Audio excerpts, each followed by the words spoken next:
Welcome to the Front Forum Focus podcast. Host Judge Karani, and mostly, we are usually a community of impact-based founders, enthusiasts, and mainly the community is connecting with like-minded people in order to solve the world's most pressing issues through innovative projects and a podcast to raise awareness. Um, So today, hanging out with Miranda, founder of Watch Your Story. She was part of our pitch battle at Startup Grand Kabarak, and she's based in Georgia. And now, and they spend time on screen by being interactive and also educational, while also having fun, as much fun as they would have with video games. So yeah, we are based in Georgia, but also we started to enter American and European market recently. And yeah, we are still at early stage, but we are growing very rapidly. So cool. So Miranda, you can tell us a bit more about the problem that you're solving, and maybe tell us maybe a bit more of your childhood. Maybe how is it different, like from what kids experience now? Yeah, like problem we are trying to solve is becoming more and more relevant for many families. It's quite obvious that screen time is overwhelming for kids especially, and it's like very addictive. Of course, also for adults, but especially for children who are in developing age, it's very crucial, and we still don't know the effects they might have in the future, but it is obvious that Gen Z and Gen Alpha are the first generation that has rapidly dropped into IQ than previous generation and considered to be the first. Also, technology is amazing that it's developing so fast, and like our startup is not like fighting technology directly, like for we are pro technology, but we are trying to make it a little bit more safe for kids because right now it's kind of really hard, especially for parents, to navigate what kids are have access to online and how it affects to their cognitive abilities. Like after, especially after COVID, where kids had to spend more and more time on the screens, the results are quite alarming. So it seems, especially in more developed countries, there is a significant drop into literacy. Like there are lots of teachers, elementary school teachers that are saying that, for example, 12-year-olds cannot handle the educational level of 8-year-olds. And especially with AI, which can literally make homework for you. It's very attractive tool, of course, and lots of students are using it. And I want to make clear that there's no problem with screens or AI itself. It's just, I think we have to like raise awareness how to use those tools correctly. And I think just telling kids that don't use phones, don't use artificial intelligence is it's not good method because they will still find a way to use it. I think it's better to accept that these tools exist, that technology exists, but also so teach them how to use it correctly. So yeah, I mean, right now, like there's basically two extremes. These are like going full digital or going anti-digital. And with Virtual Story, we're trying to make this kind of bridge between traditional and modern kind of educational methods. Yeah, like you can also use digital tools very, very well as long as it's not just for attention grabbing, just like it's not just slob content and it's actually educational. So are you leaning more on like home-based, like homeschooling, or it's more on like assistive to schools? Yeah, we are more targeting educational and publishing companies, especially publishing companies who are struggling, which the struggle is actually real. Even most like big children's publishing companies are struggling because book sales are dropping significantly, and we are helping them to go digital without actually like saying no to their original content. So yeah, like we are trying to make this bridge to make education more attractive to new generations without like with preserving the actual quality of education. Also, there is also significant demand on touristic side, especially with places where there are exhibitions and museums, because they also have this problem with shrinking access for new generations, because kids apparently get bored very easily in museums. Also, in my opinion, they were very interesting. So gamification is really growing into places like this. And also we support solo authors who are working on children's books. And basically what we are also doing is providing like this Georgian, but the comic book. It's about Georgian fairy tale, and then it comes with a QR code. So the idea is you have to actually read the story first in order to access the game. So it's kind of like motivating kids to actually read themselves, and then they can access the games. And also we did this kind of competition for young writers, because there are lots of kids who have really bright imagination, and they write their own stories, and they can submit those stories to us, and we will make it into gamified and printed version. Yeah, like right now we are working, so this kids books made by kids can be also sold maybe in libraries, or also like market. So kids by age of 9, 10, they already can start monetize their own creativity. So yeah, we also want to encourage them to keep writing, keep imagining. And also we are from September, we're probably going to enter school system as well with this kind of project. So on both sides, it can be more engaging in a classroom, and also to promote the creativity. I think like now when you say like kids are able to write their own stories and also they are able to be published.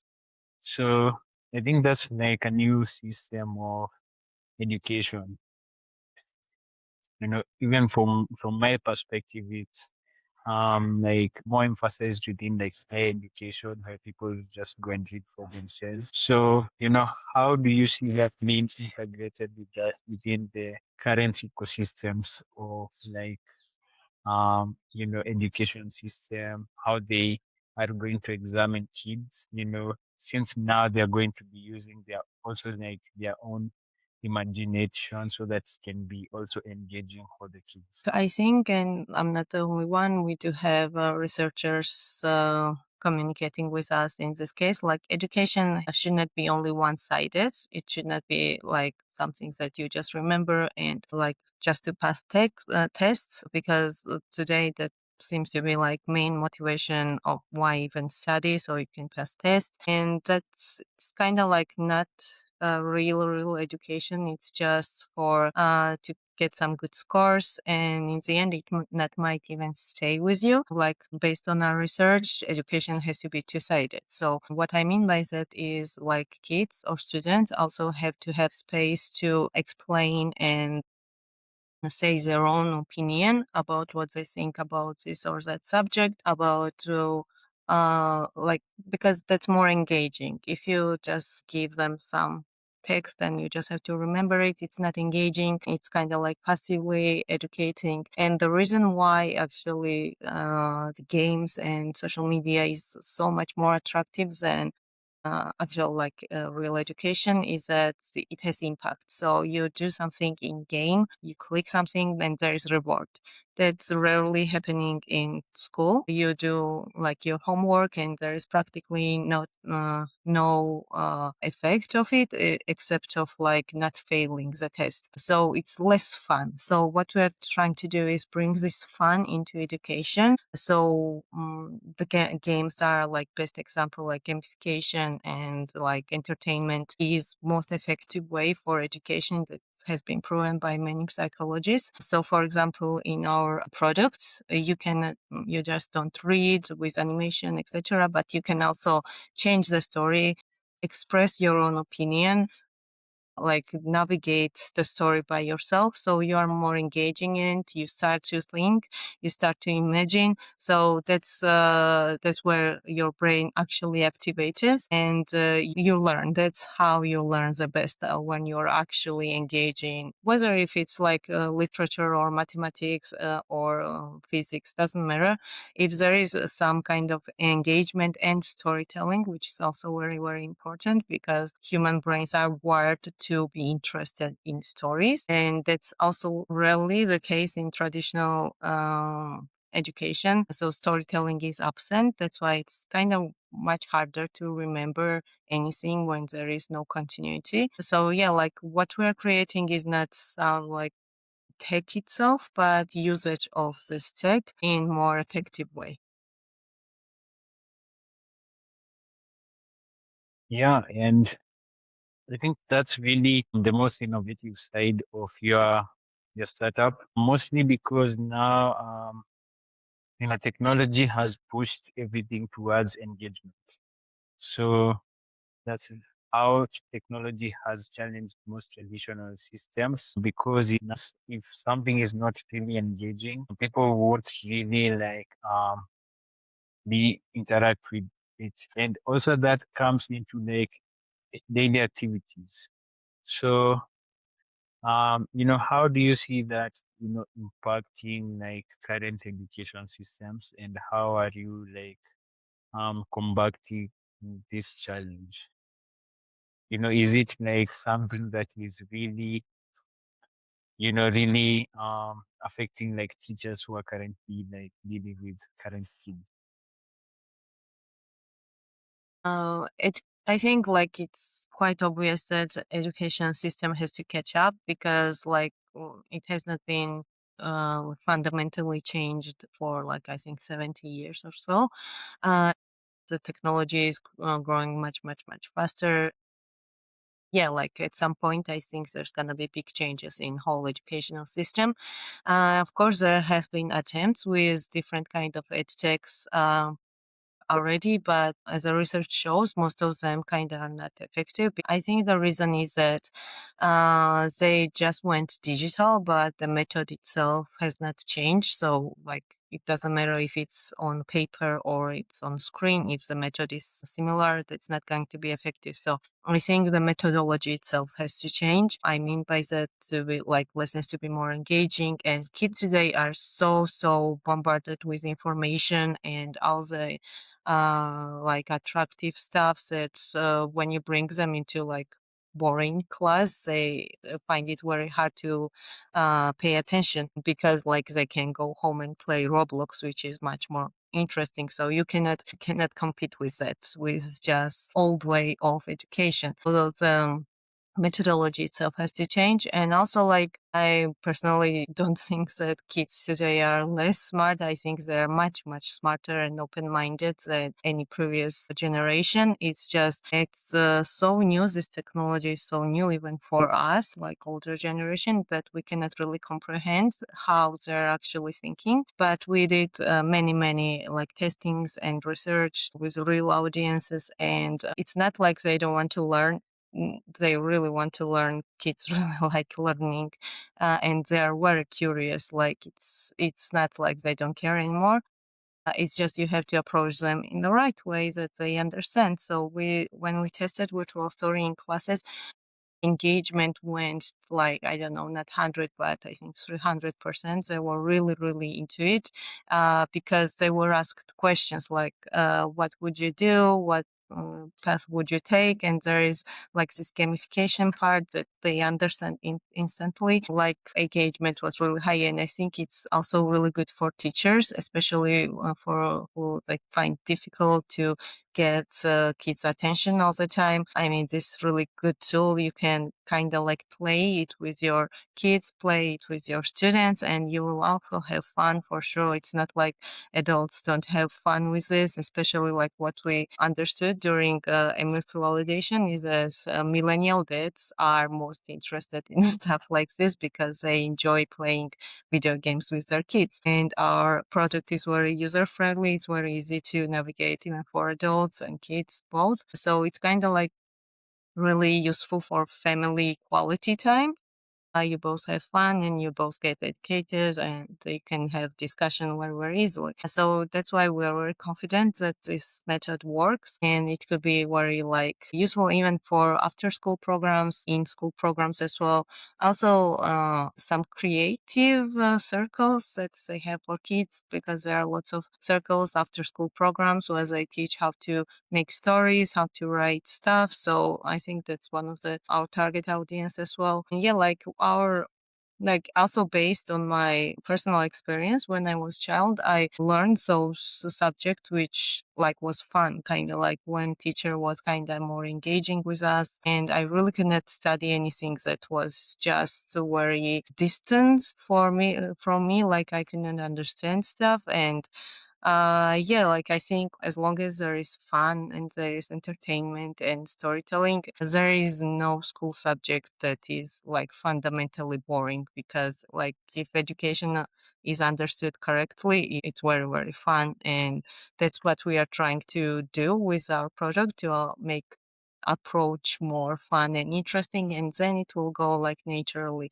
There are like clients, kids who play these our games over and over again just to see how different methodology will work, how different outcomes will work. So it's not like it's just one time project. It can be played many, many times. And there was instance where like kids called this like Georgian Roblox, which was like biggest compliment we ever received because Roblox is really, really huge and we don't see it as our competitor. On the other hand, we would love to have some kind of collaboration with them in the future. Yeah, sure. I'm definitely looking forward to what your story Roblox. Showing the shift within like the education like, sector. So, we can really say that, education is shifting. Also there's a huge perspective towards personalization. So, you also described that, you are more into like engaging. So there's more personalization towards like what kids can learn. So how are you like personalizing for kids, maybe making this sure like this subject is what they're interested in, and maybe this is the most engaging way to engage with this kid based on what they love. Yeah, I think personalization is very, very important, and that's also what we are preaching for. But also, like this personalization has to be understood correctly because personalization is not like something giving you exactly what you want, because that way you might not even learn. So personalization is like in the correct way is connecting education to you. Like you have to understand why is this relevant to you. And when you understand that, oh, I might need this or it's really interesting for me, that's where you when you actually study. As long as like for example the chemistry is universally most hated subject, because there is not much understanding why this is interesting and why this is useful. So, but if you explain that this is literally the reality we live in and this is relevant to literally every day, everything is made by chemistry, the like kid will understand. So for example, personalization is not that I don't like mathematics, so don't give me mathematics lessons. No, personalization is that like understanding why mathematics is important for you and it's how it's relevant for you. So yeah, I mean, because if you give, especially little kid, if you give them exactly what they want, they're not gonna want anything. They rather go and play games or just hang out with their classmates. And I mean, nothing wrong with that, but it's not going to be educational. It's going to be more damaging. I mean, there has to be, of course, some barriers that they have to go for, but they have to understand why this is rewarding. How I see personalization is also based on how people learn best. Maybe for me to learn maths, I need to be in a Roblox server with other people when we are solving other problems. So we are actually like maybe talking over like a different, like a maths equation, and maybe I'll understand it better that at that Yeah. point. So, so just talking about like now, like the education sector and now how technology is taking over the whole education sector. I mean, that's a really cool topic because, the education sector has been behind for many years. And now, like, we are seeing these shifts of even young teenagers, who are like just focusing on technology. And we see them, they're learning stuff, homemade, self-taught. They're also doing great things, like also within their businesses online. So there's a huge empowerment that has also come with technology that was not even there within like traditional education. So how do you think traditional institutions will be able to bridge and catch up Mhm. with this? Yeah, of course, it's also element of time. Like edtech is very young. It has been around, I don't know, like 5 years, maybe a little bit more, and there is still like practically testing stage right now. Like I have seen lots of good edtech products which work perfectly, but turns out not so effective because yeah, it's very new. There has not been lots of research yet, like physically could not be lots of research, but for sure it's a future, it's coming. And yeah, like a recent trend is gamification is really going big, like it's becoming really big trend because it is like essentially in human nature of having fun and enjoying something you love, you will learn it much better. That's like just a fact. It's a fact with also animal kingdom. Every animal like learns with the playing, and everything is really connected to the feeling of enjoyment.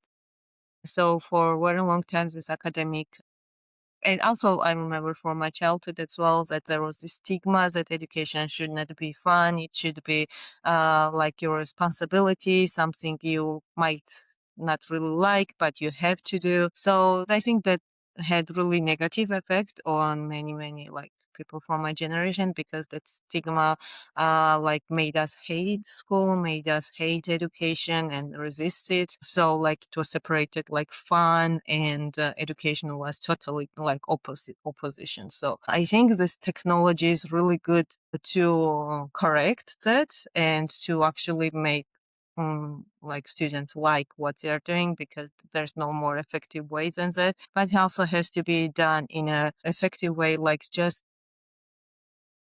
I mean, just by making it easier, it should not be like let's make education easier and easier.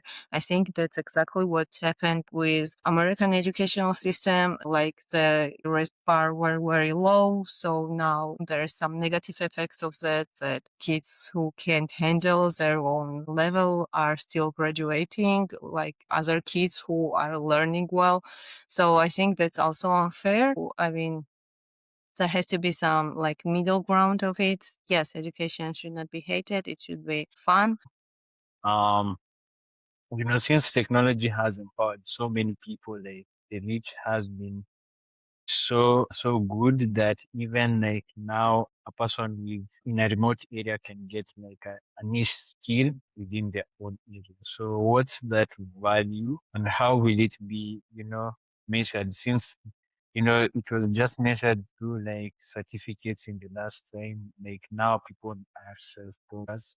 So how do you see even you as a startup, being able like to measure how, kids are able to learn and also like affect their daily learning, capacity, also like their cognitive, you know, um, abilities as they go ahead to be bombarded by this information that is in the internet and also like just living like daily lives with solving like daily daily Yeah, like that's definitely biggest benefit of technology is that anyone can learn anything. Like I also, of course, learned a lot of stuff just from YouTube, etc. Like it used to be really hard to get information about what you want to know.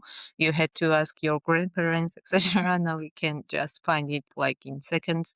That's a really good part. And I think it's easier for adults or teenagers because they understand it better. But yeah, like most vulnerable parts of society, like kids, are kind of like exposed to stuff that might not be so beneficial. Like, yeah, of course, before there was television, and it was not not every program was good, and the brain rot existed always. But the difference is that television didn't have so much access, for example, YouTube, etc. So I think, yeah, like although there is really good that any kind of information can be accessed uh, very easily from anywhere, it's still important if we're talking about education to be like monitored and filtered, but not over filtered, because today's children content, I always check new cartoons and what kids are watching.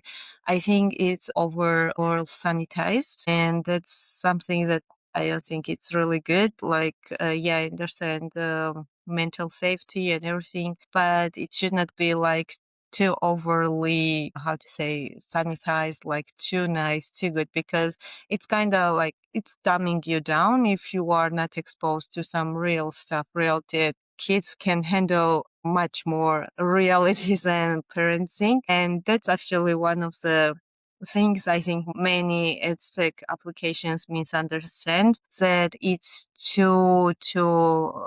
sometimes too repetitive, too like bright, too safe, and kids get bored easily. That's one of the reasons most edtechs are struggling, that it's made more for parents what they think that kids need than what actual kids need. And what we do differently is actually we're asking children what they think, and they're always honest. That's the best thing about children, that while testing with children, they're always very honest, brutally honest, unlike polite adults. And yeah, we always take in mind what they enjoy. For example, they really enjoy the part in fairy tales when you can be different characters and act differently. And like we did a Three Little Pig story as one of our prototypes, when you can choose to be a wolf. That was the favorite thing for kids, because there is something that the book cannot do. Like in the book, it's just a story and you read it and that's it. But yeah, that's what we add, that you can see different perspectives, you can understand different characters, which is very interesting. Like it's kind of like multiverse, which is one of the most attractive genres in film as well. And yeah, they get to control these characters, they get to have their own choices, and it's different each time. So yeah, we are really trying to avoid any kind of repetition, because yeah, like kids have so many amazing games that if you give them repetitive lessons, they're gonna get bored easily, unfortunately.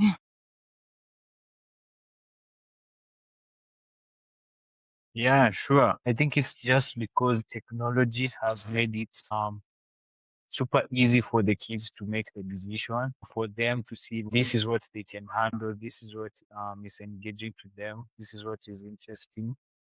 And then it is like easier for them to to learn, um, also like they're engaged within those subjects, and maybe like within um those characters that they are interacting with. So, I think that's like a big gap because, as traditional education has it, it's filtered out. There's no like fun, and it's here's like education stuff which is maybe boring and serious. So there's not that bridge that they can use in order like to comprehend some certain subjects. So now that you are in the edtech sector, that is young, but is expected you are expected to be like ahead of research, and also like you know moving ahead so that the products that you offer can be relevant to the times. Yeah, like I think we're still in the beginning of like big changes in education for sure. And since tech is and especially AI is developing very, very, very fast, yeah, like it's gonna take some time, of course, to like globally change also educational system. But I think it already started with private schools, which is much, much easier to access for like new technology and they're more open to it. The challenge is public schools because it's more systematic, it's connected to government. So the bureaucracy is kind of like much harder to handle, but it's still manageable. Like there are right now in Georgia some schools in villages when we did not even go, and somehow they got access to our products and they like showing them in those public schools. So like as long as, and I think that's the biggest validation for me if our target audience end users. So yeah, like buying users are of course educators and parents, but for us, like most important users are end users, which are kids, and their opinion matter more. So yeah, we are not trying to just have something very appealing for general mind, but we want to create something really attractive for our end audience because we know how kids think and what they like because we did a lot of interviews with them, and sometimes it's very different from what adults think that kids like. So that's something I think we are doing differently in terms of research. And that's one of the reasons we want to create kids story made by kids, which has not been really done before. And I mean, we have to understand that this new generation is very different, but not in a bad way. They are much more open-minded. They're more, how to say, expressive. Like kids, they're not shy, unlike previous generations mostly. Of course, I'm talking in general terms, and they are more independent thinkers. So if you give them like old methods and old version of education, of course they will not be interested, not because they are stupid and don't want to learn. No, opposite, because they are so smart already that you are giving them something that is not interesting anymore. So I think that's something that like adults have to understand, especially teachers, because in the end, the aim is to get them engaged in education, not just for them to end school with some grades. And I think in previous system, grades are like really overestimated. They're overrated. And I think grading system is about to change because even if you have good grades, someone that does not have good grades can be like much smarter. So I think that has to be regulated. And as like Einstein said, if you measure capability by like who can climb the tree better, then fish would be like the stupidest one or something like in that matter. So yeah, like personalization and trying to understand their culture, their life is very important. So this gap can close between understanding between generations. So that's one of the like experiments we're doing with our startup.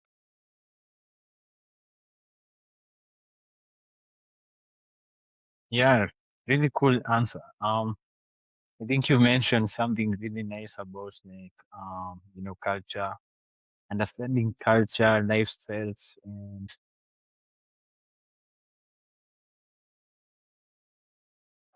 how do we create a educational life cycle that is efficient for for human beings in general. So, like humans learn best when audio and visual is together. That's the best way to pay attention, and you understand it. Much like you can learn language also very effectively like that, rather than just reading. If you just watch like language you want to learn with subtitles of a language you know, that's really effective because when you hear some audio is very effective. It's understatement how effective audio is because even in film, like that's why film feels much better when you're watching it in theaters because audio there is like really good quality and it's much more effective than what you see. That's actually the proven fact.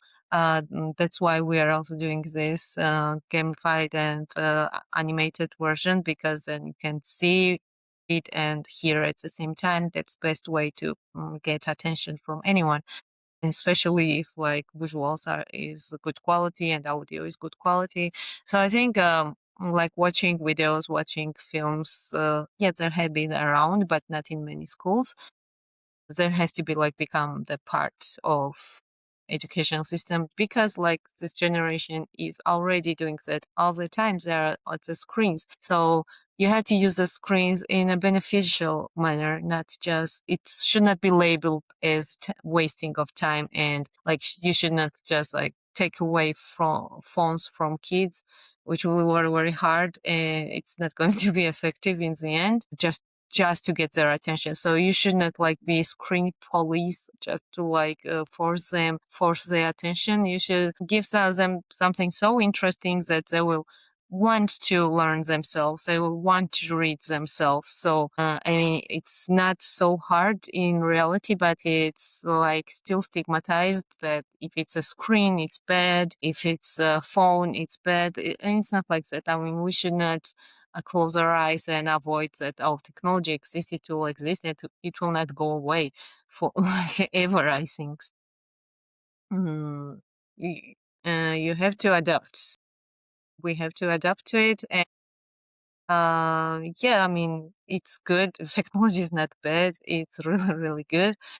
But yeah, like you can use any tool either in bad way or good way.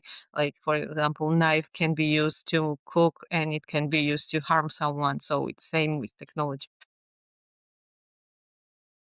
Yeah, nice.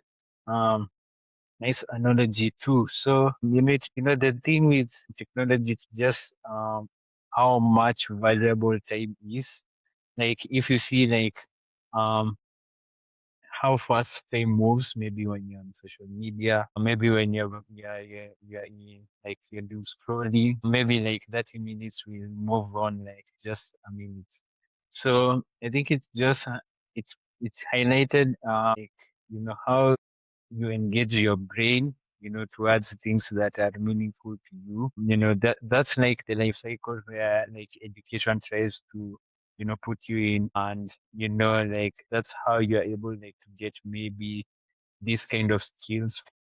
There's more information and also more expertise. How do you think like, the past method was like of moderation, like there's this number of people who went to these schools, maybe there's this number of companies. Now the people are like people can make their own companies. People can also learn more of these kids. So how do you think that that system will evolve as we go over time and as technology?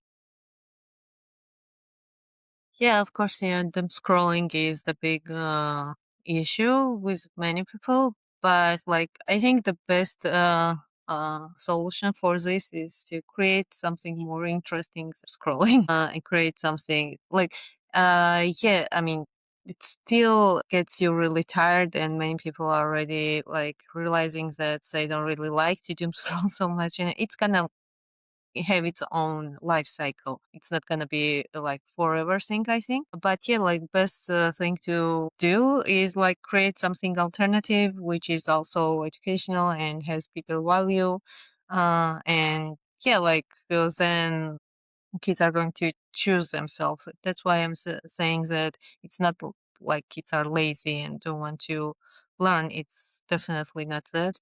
It's that like if you have something more interesting that they're providing, you're gonna lean towards like we are all helping kids, and that's the case. Of course, we want to get rid of homework as fast as possible to go and play. That's always has been like that, and nothing is wrong with it. So yeah, like what we are suggesting with the virtual story is that makes this education so fun that they will not hate it. They will want to have fun with it, and it still can be as educational as any other method. And yeah, I mean, they are really, really like even like games. Playing Nice. games is really beneficial in the end, because even if you play like strategy or any like There are, of course, not so educational games, but there are some games that are really like you will learn a lot from them. So we should not demonize entertainment. We should like merge it with education. I think that's the best solution. And I think it's gonna happen naturally at some point. Yeah, I think there's a version of of technology which moved ahead of its time within like the gaming industry. Um, where it like people who are usually gaming learned to they learned many things. Even in school, you could see like people who love gaming. Maybe they were kind of different in a matter of like life skills. So them they usually know how to handle different situations really easily so that it can deal with this kind of challenges and also like have more events. Is also like what will their role be in the society? Yeah, I mean, that's the things that are not forced onto us. We usually don't try to escape or we don't get addicted to it. What I'm trying to say is, for example, if you demonize something, especially for kids, the chances are they will want to do it more. Like it's a reverse psychology, like one on one. Really, like if you tell a majority of kids that don't play video games, they will want to play video games more than anything. So yeah, like I think first step is like just acceptance that this exists, and yeah, this might be damaging. Everything has two sides, but if we demonize it, if we just don't accept it, it will become more and more straight. So I think first step is to accept this and try to understand it from this technology, and then you can modify it according to what you want to use it for. For example, if we replace doom scrolling with a short 1 minute teachings about some interesting stuff, that's also the same method, same scrolling, but there is some value to it. It's not just wasting of time, right? So I mean that's could be most effective way. Like there is also book talk, TikTok about books. So, I mean, there is already understanding that it's not the method and technology itself that is bad or should be like burned or something, but you should, like, you can also read a book which is not so good book and waste time. You could watch film which is not so good film and waste time, but at the same time you can read like very small books that can change your life for the better, and like it's about how you use anything. And if you don't accept that it exists and you will just, oh, this is bad, which was same with every technology. Like I remember where like computers first were introduced and every parent was like, oh, this is waste of time, just half hour per day and then go back to books. I mean, look at today, like those parents are scrolling Facebook the most, right? That can be Yeah. same with any kind of technology, especially with mass medias. Yeah, like as fast as you can adapt to this kind of changes, better. And also you can prevent it from going out of control. Uh, because like, especially with AI today, like I'm not sure, I think it's too much what's happening with AI, and it's gonna be filtered out as well as everything else.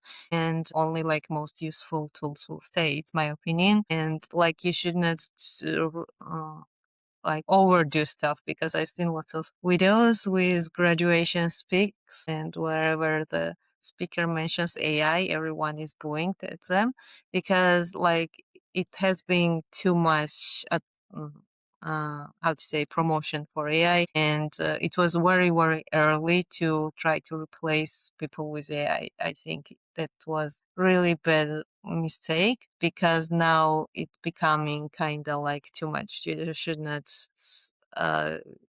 uh it yeah, I think that's going to have some backlash, because if you're telling everyone that without AI you have no future, I don't think that's accurate. And AI is so much more younger than any other technology, so it was overhyped and everyone can actually see this. So we should be careful with this balance. AI is amazing, but if you like overhype it and take it like into everything, I think you're gonna get some hate from. With AI, it just like any other like technology, it kind of just shares like some kind of hope to humans, which is false. So like maybe people are like looking for fast answers, and it's AI is just the fastest to answer you. So now like you can try to make it like cheap, but it's not really cheap. So it Yeah, has I its mean, consequences. Obviously yeah. that will be Like even if something that is very, bubble very will, good, but you force it on someone, that might ruin the experience. Like for example, we do yeah. have a very this Georgian fairy tale about the king who was imprisoned, and there's one guy that comes that saves him from the prison, and all the way they're walking, this person tells king like in every 5 minutes, did I do good? I did really good that I freed you, right? I did really good, right? Right. And the king is like, leave me alone, I'm going back to prison. And so that's kind of like life lesson about things that even if it's good, if you force them on someone, they might hate it. Yeah, there is a huge confusion within like people who have been within like the technology bubble. So people who have been like seeking technology to use like maybe technology within their jobs, then there's layoffs. Then there is like the talks that AI is slow. So they're kind of confused where they will fit in. But I think now that leads us like to the business side of what your story. Why you have this a lot of challenges with AI, with technology. Now, how do you fit that to the business side of things? Yeah, we are for sure gonna use the AI. Like we already have prototype, but the thing is, we are being very careful with it. Like in terms of like, because kids are going to use it, so we are really paying attention to how it's gonna be trained. And we're going to use AI for even more interactiveness. So. There's not going to be just pre-programmed answers and consequences. There's going to be some things that you can create yourself. So our aim is to create something that each gameplay can be individually different, which is, I think, the like innovative in a way, because right now you play game and you can play it by your own vision, by your own ways, but there is still going to be pre-programmed. Like you might find some Easter eggs, but it has been programmed already. So what we want to create is to generate the gameplay according to original idea, which will you write at the place. It's a big challenge, and but we do have already working prototype. But yeah, like it's a challenge with visuals and audio at the stage. So our fundraising is going to be like connected to that in a big way. So we can really develop a good tool. So it's not like you just play something that already has been programmed, but you can create your own path, which is going to be different every time. So that's what we're experimenting right now.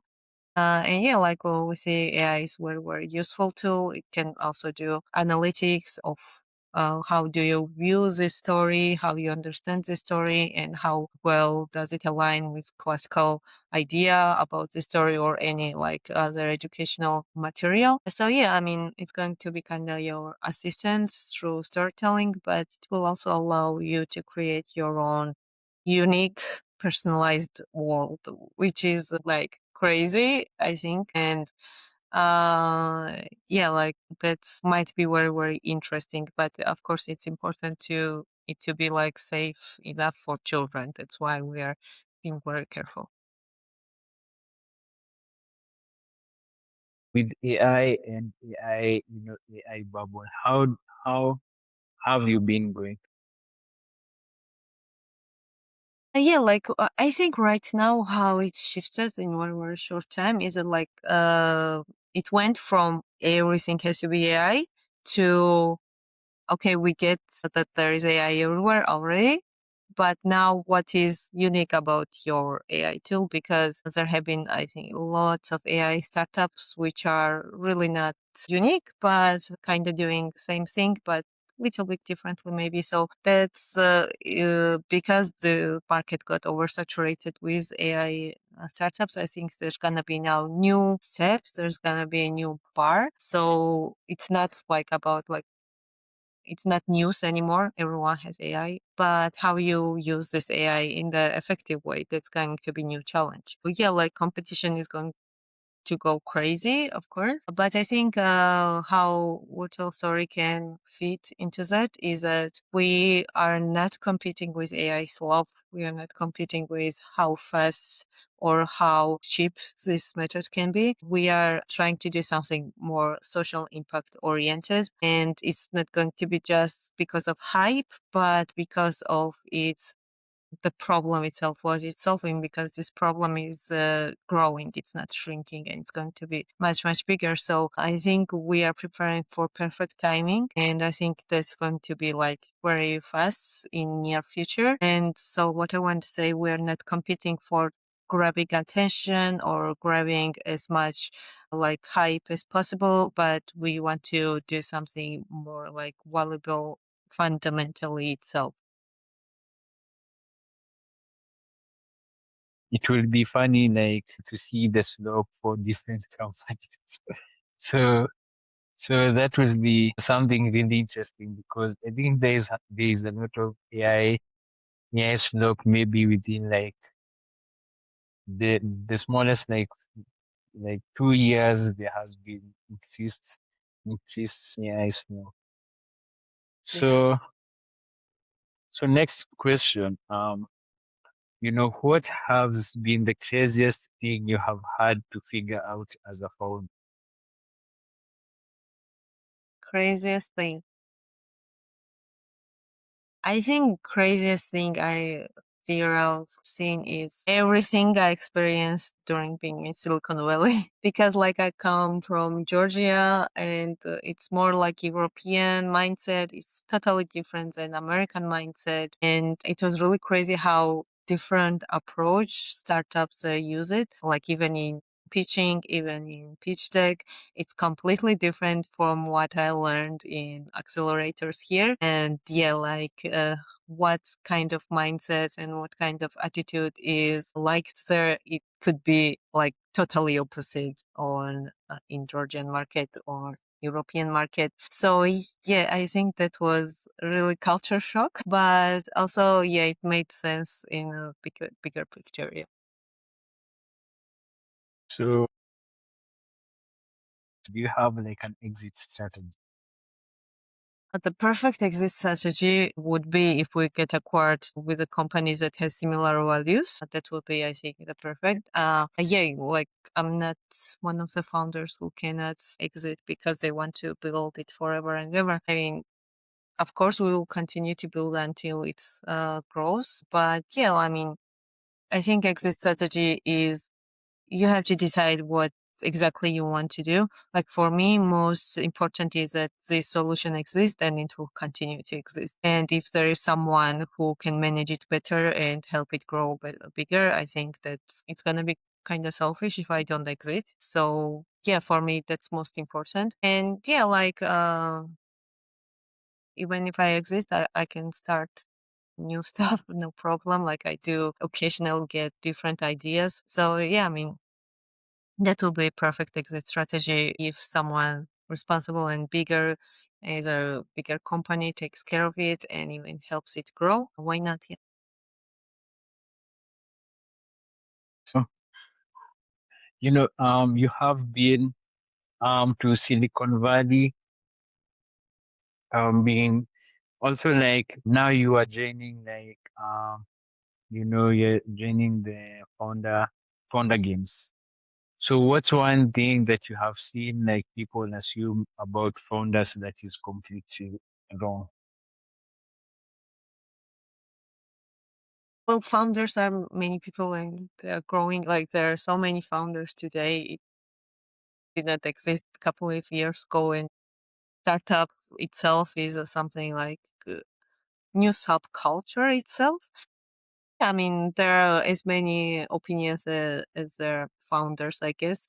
But yeah, sometimes what I noticed that some people assume that every founder should be also leader and CEO, but there are founders who does not even have LinkedIn or not visible at all, but they build their product very well. So they could be CTO, CMO, doesn't matter. So like I see this pressure from investors or judges that you should know how to speak publicly. Like, yeah, I'm kind of used to it, but there are people who are not really in this, like trained too well. So founders are expected to pitch perfectly, be like really good at presenting themselves. And yeah, I think for a person who already knows how to build their project, and maybe it's a CTO, maybe it's someone introverted who can build amazing products, but it's not fan of going public, etc. So that's also founder, that can be also founder.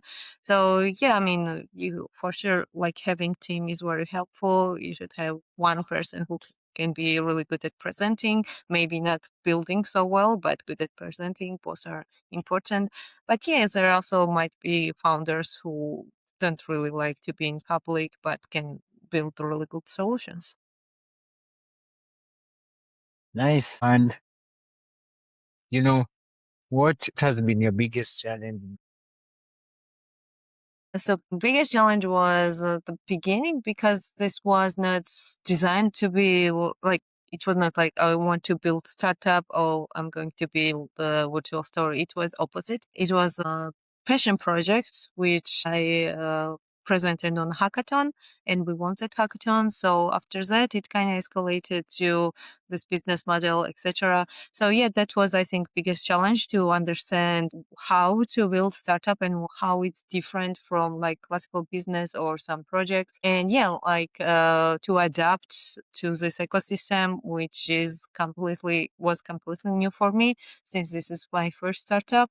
And I come from a creative background. I'm a filmmaker, and I was just coming from totally different space. And yeah, I think that was the biggest challenge, to understand how things work here and how it's different from creative industries, etc. But yeah, I think I'm kind of managing. Cool. You know, seeing that you're coming even from the filmmaking industry, um, you know, it's a good background for creating engaging content for kids. Yeah. So how how do you really like market out to parents and also like kids? You know, keeping it that you're also building like a meaningful and bringing like a meaningful product to them. It's crazy. Like, if anyone listening wants to become founder, you should understand that it's not a job; it's life, literally. So it's not like you have some things planned and you just do those things. Sometimes everything might just shift, and you have to adapt fast, especially during the AI revolution here. You have to like kind of maybe pivot, maybe do this, do that. And so it's like becomes lifestyle more than becomes just a job or thing you do. Because Yeah. when you have job, you can have job and life. But in this case, it's the same. So be ready for that. So hardest lesson is that even if your idea might seem really cool, like it's never enough. There might be some startups that it's not so original, maybe some not so original sounding, but they have traction, they work harder, and they have bigger revenue, so they will be ahead of you. So especially like investors value more usually than, depending on investor, of course. But yeah, like don't wait for opportunities. You have to just, even if you don't see opportunity right now, you have to keep doing it, and like get these small milestones. They will be useful for sure, even if it's like seems very small. Milestone is not so small. So yeah, like sometimes I thought like this is not enough, this is not something important, but it turns out, yeah, this milestone can be very important for some people. So yeah, that would be like my warning or message to anyone who is beginning now, that in like every day you do some little milestone, it's gonna matter. So one milestone about Front Forum Focus. I think yesterday we hit 6 years podcast milestone on YouTube. So that was Congratulations. really I mean, interesting. Yeah, so now you have been in both markets, the European markets, you've been in Silicon Valley, you've gone through startup grind, pitch battle. Um, Now basically you have seen most of the startup ecosystem. Now, what do you think is changing within the startup ecosystem that was not there maybe like, 2 or 3 years ago? How are entrepreneurs shifting like their mindset as technology advances? for sure, what I noticed the biggest change is like what was called like pre-seed stage is not pre-seed stage anymore, and technically pre-seed stage doesn't exist anymore, like in terms of funding, because now you are expected to Yeah. already be on seed stage. And like I think the best way to go through idea and pre-seed stage now is accelerators actually. And if you like reach old version of seed stage, will consider like investors will consider it pre-stage, revenue, pre-seed. So yeah, that has shifted like really crazy. Like investment policies, investment politics has changed a lot. Yeah, like all you can do is adapt to it, because I mean there are lots of investors who are like might be interested in idea traction, they like traction, but it's going to be like kind of early. The reality is you kind of already have to be established company and then get investment, which was not case. Like of course you can still get grants and on idea stage, the MVP stage as well, but it's not going to be of course as big as seed stage. Yeah, like you there, I think the popularity growth of startup ecosystem has done it, because there are so many new founders. There are founders everywhere now, especially with AI. It's became very much faster to build something. So that's why the bar has raised, of course. But it's not like it's scary. It's natural, but it's became more challenging. But also on the other hand, there are more opportunities as well. Yeah, it became more dynamic, more popular, and more all over the place than it used to be. You being in Silicon Valley in Europe, how do you manage your go-to-market strategy and your daily operations? And do you see this giving you more like opportunity, like to grow your business since you have like the flexibility? Every milestone counts. Of course, you shouldn't be too much over the place. Like our initial like target was still European market, because first of all, easier to enter from Georgia, and also like most Georgian startups first start to enter from like Azerbaijan or Uzbekistan market or Kazakhstan market, because for location it's easier, and also it is big market, but depends what sector you are in. Like for example, yes, Uzbekistan market is pretty like popular right now with Georgian startups. But considering what we are solving and what is our startup itself, it's not so much for us and maybe for I don't know agri-tech startups, etc. So you should do research which ecosystem would be like best for you. That's why we started with German market, because book publishing is really big there, but also they have problem with shrinking as well. So I think that's what is very closest to us. And about the American market, it's really huge and diverse. So even if we are like in Silicon Valley and it was really beneficial, California is not state that we might start with, because it's not as close to what we want to do as other states. So that's something you learn all the way. Like I think best markets initially for us would be like German market and UK market. Just UK market has its own difficulties to enter, especially it's not technically European. So that's gonna be the next step. One of the most tech friendly is Estonia and also Switzerland and Singapore. These are the most tech friendly markets I know so far. And like other countries also have, like Germany is tricky because it's half very tech friendly, but half very conservative. So you have kind of careful with it because yeah, like conservative mindset is really high there, even higher than Georgia, which is supposed to be a conservative country, but it's not reality. Actually, we're very like pro technology.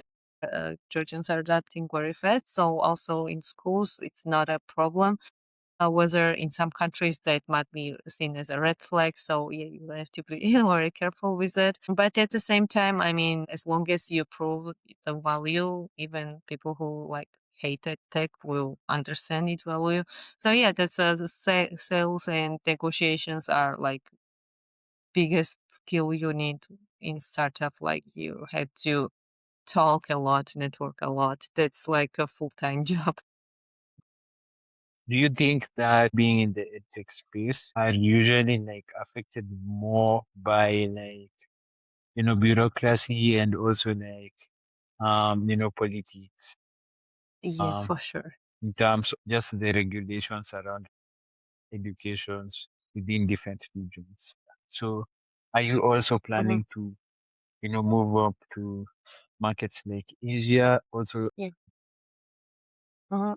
And like I said, Singapore is really tech friendly, which we are considering in the future, and also it's smaller market, so it's easier to enter. In terms of like even like Japan, we had some negotiations with Japan because we have some friendship here with Japan startup ecosystem, with Georgian ecosystem, and we did have some meetings. Although Japan is like very technologically developed, the bureaucracy there is very conservative. It's really hard to enter. They're trying to be more open with startups, but it's still very like challenging to enter Japan ecosystem. And like China is also very challenging because they already will have everything their own. That's like that's I think most strong market for any startup. But they do have this political thing with like they have to have their own. So yeah, I mean it's really hard. About Africa, we have not done research yet, but yeah, I mean,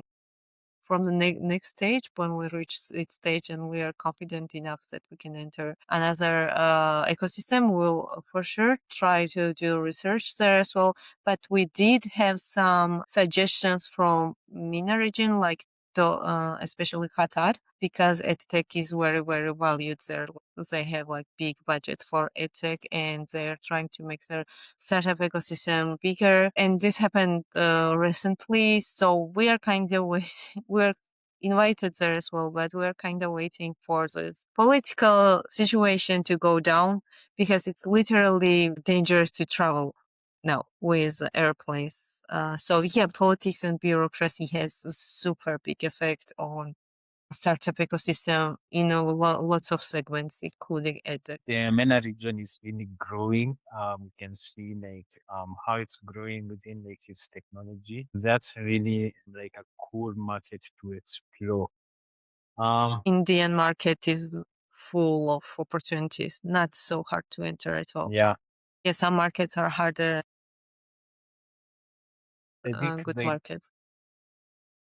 yeah, For EdTech, I mean, they do value education and technology both. Like, they're not afraid of it or something. Which, yeah, like conservative parts, like also Italy. Italy is also quite conservative. what's your opinion towards like conservative regions, maybe within like diversities, niche customers that are not maybe like really interested in local solutions. So them they Mhm. are actively looking for diverse solutions or maybe going abroad for things Yeah. like education or even I homeschooling. mean, yeah, no matter how conservative the market is, like everyone has phones, everyone has computers. I mean, there is no other way around it. I mean, even in conservative countries, technologically advanced companies. There you have to kind of find out, because in Italy we also have this ask to create these stories for children's camps. The reason was when it rains during camps, don't have much to do, indoor activities. Also, like, it's not like people are not open to it. Maybe like bureaucracy and politics could be kind of challenging, but like school ecosystem is challenging everywhere. It takes time, it needs more like different approach, and even in like very flexible countries, even in US, like entering school systems can be like take lots of time and lots of effort. Yeah, that's why we started either way. We started with private schools, which have their own little ecosystem, so it's less challenging. But in order to make it into like systematic subject and systematic solution, that's the power of EdTech. It could be like really scalable in that case. But yeah, like a challenge is to go inside of that system. But if you manage, then it's going to be like. How do you collect feedback, and what has been the most like weirdest feedback that you have gotten from your users? So the way we collect feedback is, well, first of all, like if it's online users, of course we check in time to time. But the best way to receive feedback is literally go into classroom when there are like kids and just show them on the screen what you're doing. And that's the best part with children's feedback is that they're super honest, they're authentic, as they will not pretend to like anything. If they don't like it, they'll say it. If they like it, they'll say it. And best feedback we received was they asked for my autograph.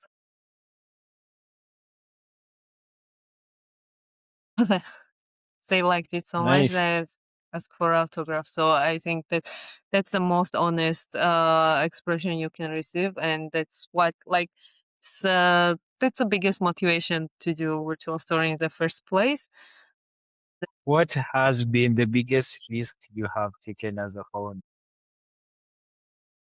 Yeah, well, going to Silicon Valley was risky, kinda, because it happened very fast. We didn't have much time, and also there was a thing with visa. So if I didn't get accepted, I wouldn't go, like physically. And actually, my teammates got declined visa, so I had to go alone, and this was kind of really scary at the first time because, like, I would go completely alone. I have to manage everything by myself. But yeah, like luckily I was in cohort where they were very, very supportive, and I got very like good help from the cohort itself and people I met there.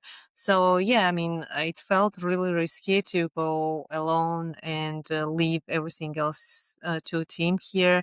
This big separation, especially with time zones. It was like 12-hour difference. So yeah, that was kind of big risk for startup itself. Yeah, like you have to take risks for sure. Without risks, there's no safe method to build anything without risking, and that's also something w- that whoever wants to start startup and be founder, that's I think one of the most major rules, that you have to risk stuff. Tell us how you manage your team. Obviously, like being like operating in different regions. Yeah, I mean, luckily I have really good team. They are the biggest thing I'm grateful for is not they're not working to for some benefits, or I did not told them that okay, I promise you this and that and work for me or something. They have same motivation that I do, sometimes even more. So it's like we are really equal as anything. Like we consider each other's ideas all the time, and also there are many people who are just helping us voluntarily, like without anything. That's just because they like the project and idea. That has happened a lot, that even if we didn't could not pay someone, they would like say, I would do it because I wanted to, in the beginning especially. And also other companies are just helping us just because they like the idea. So I mean, we are very blessed with that. In team, so far we didn't have any major disagreements. I always try to like be as diplomatic as possible, but at the same time demanding, which is important. And yeah, like I think if you are like CEO or like major founder, you have to always try to appreciate your teammates and what they're doing, even if you pay them or something, even if they're doing for payment. Like a startup has different nature. It's not same, like startup team is not the same as you hiring someone. It has to be like different dynamic. It has to be mutual. What will you say is like a cool framework for anyone who wants to, start their own business, maybe within like a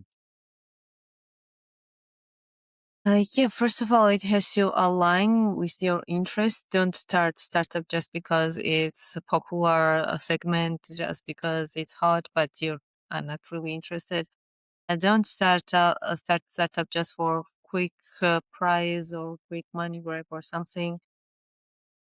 Like do it because you want to, first of all, and second of all, do it because you see the value.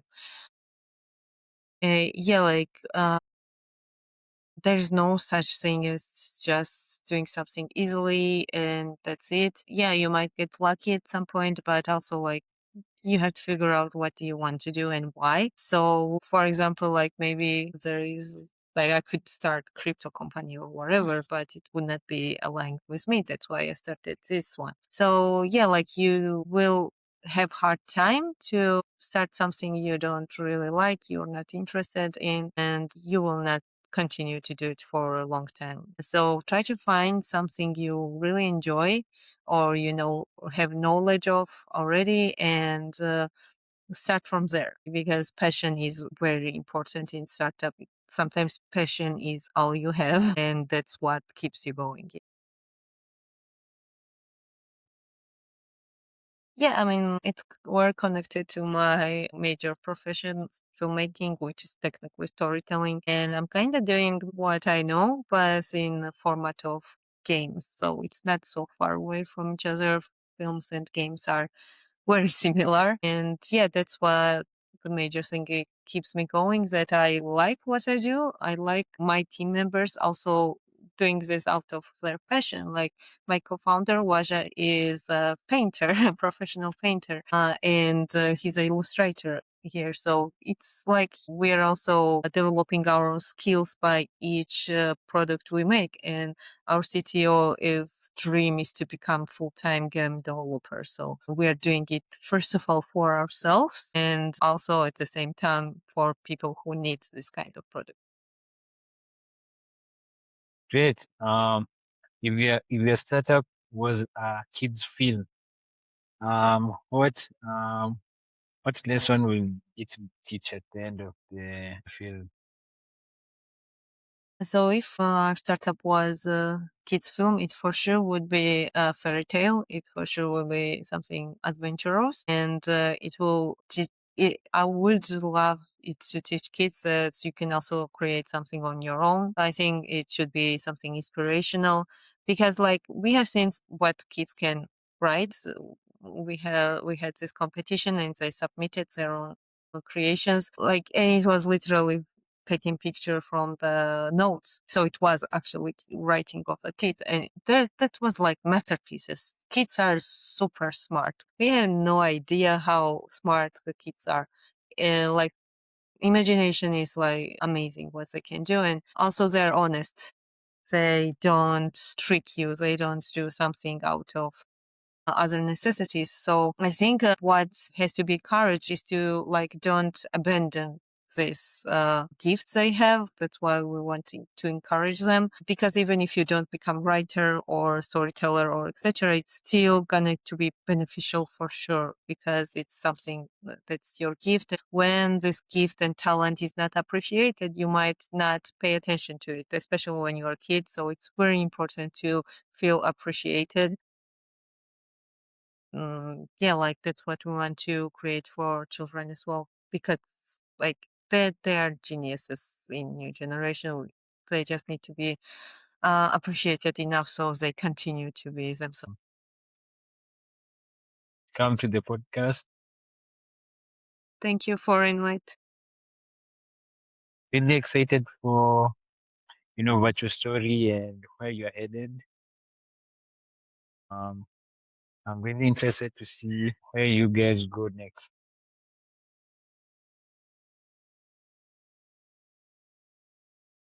Yeah, it's story.g or search virtual story on Instagram and Facebook or LinkedIn, anywhere. My name is Miranda Namicheshvili.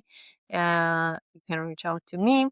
And yeah, I mean, if you Google it, it immediately shows you virtual story as a startup. I'm excited for anyone who wants to reach out and know more. I would be glad to do answer to everything. Cool. So that's it for us today. Thank you. Thank you.